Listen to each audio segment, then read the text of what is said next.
الحمد لله والصلاة والسلام على سيدنا رسول الله وعلى آله وصحبه ومن اهتدى بهديه واستنى بسنته إلى يوم الدين. وبعد، أحبتي في الله أينما كنتم، هذه رسالة لكل مسلم يريد أن يكون له أجر عظيم غير منقطع في الدنيا والآخرة. رسالة لكل مسلم محب للقرآن، حريص على نشر كتاب الله تعالى. فنحن بصدد مشروع هو الأول من نوعه في تاريخ الأمة الإسلامية. إنه مشروع مصحف الأمة، والذي سنقوم فيه بالجمع الصوتي والكتاب معا للقرآن الكريم بجميع رواياته 20 وبأنواع الضبط المختلفة، مثل ضبط المشارقة والمغاربة معا، وبكتابة المصحف بخط أنيق مميز وبنسق جديد يستوعب كافة الروايات، وبإفراد مصحف خاص لكل رواية.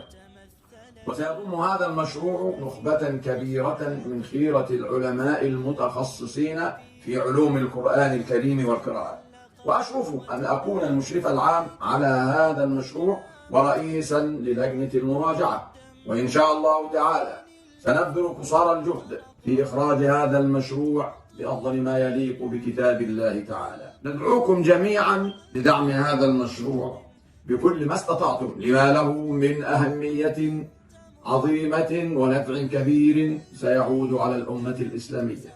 هذا وبالله التوفيق، وصلى الله على سيدنا محمد وعلى آله وصحبه.